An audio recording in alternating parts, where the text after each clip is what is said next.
Bonjour à tous, je suis Jessie du blog Nappy Forever. Donc pour ce premier podcast, je vais développer le sujet à quelle fréquence laver ses cheveux crépus et comment.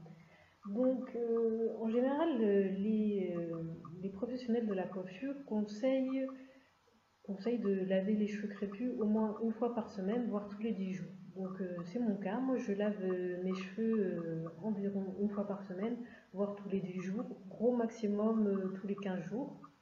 Euh, je ne lave pas mes cheveux plus d'une fois par semaine parce que j'ai remarqué que mes cheveux après le shampoing étaient assez rêches.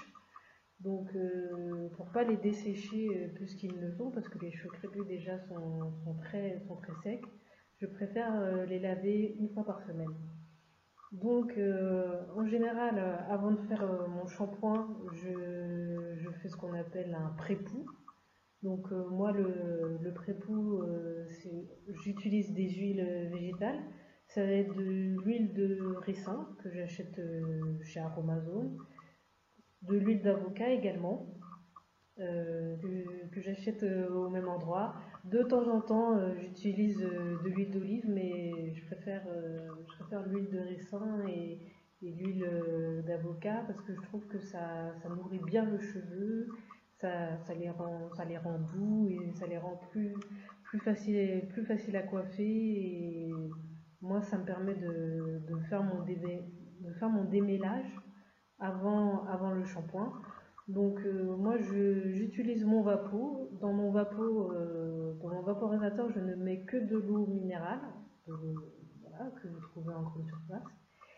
Et je vaporise ma chevelure que je sectionne en général en 6 tresses. 6 tresses. Et j'applique l'huile végétale sur toute la longueur, toutes mes longueurs, et à chaque fois je tresse avant le shampoing. Donc ça me permet à ce moment-là de démêler mes cheveux parce que je démêle très peu mes cheveux et je privilégie le démêlage au doigt parce que le démêlage avec un peigne ou une brosse, ça peut causer des traumatismes aux cheveux. Et puis en général, souvent, quand on utilise une peigne ou une brosse, on a tendance à tirer beaucoup sur les cheveux et ça risque de les casser. Donc, comment se laver les cheveux? Alors déjà, il vaut mieux utiliser un shampoing sans sulfate parce que, comme vous le savez sans doute, le sulfate, c'est un détergent, donc ça agresse le cheveu, ça le rend encore plus sec. Donc moi j'utilise des shampoings sans sulfate. J'ai plusieurs techniques pour me laver les cheveux. Soit je lave mes cheveux en gardant mes sections, c'est-à-dire que je vais tresser mes cheveux, je vais faire des grosses nattes, des grosses tresses sur ma tête et je vais laver section par section. Ou soit je lave mes cheveux en afro libre, hein, voilà, et je laisse mes cheveux à l'air libre et je masse bien mon cuir chevelu, hein, parce que c'est surtout le shampoing, il faut le mettre sur le cuir chevelu. Il faut bien masser avec le bout de ses doigts, il ne faut pas gratter son cuir chevelu pour pouvoir décrasser le cuir chevelu.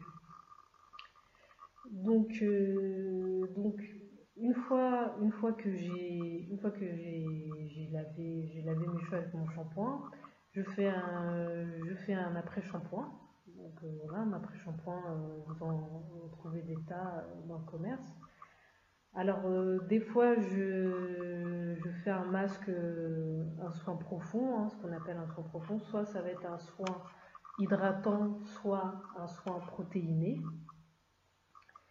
que je vais laisser poser minimum 15 minutes parce que c'est ce qui est préconisé en général, hein, pour les masques après shampoing, c'est au moins 15 minutes.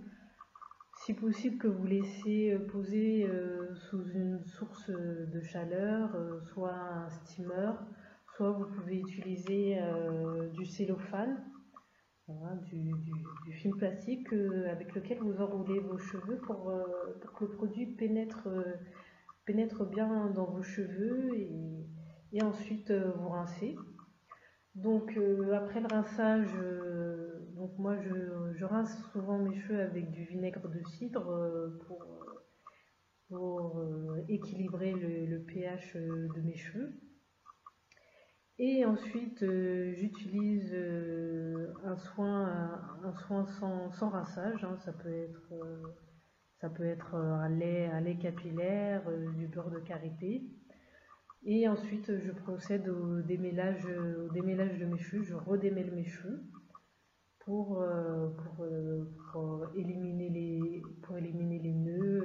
Et puis, je renatte mes cheveux, soit soit avec des tresses à 3 brins, soit avec des twists. Et le lendemain, bah, je fais ma coiffure de d'habitude. Moi, en général, je me coiffe avec un chien. Donc voilà pour ce premier podcast. J'espère qu'il vous a été utile et n'hésitez pas à commenter si vous souhaitez plus d'informations. N'hésitez pas. Merci d'avoir écouté ce podcast et à la prochaine.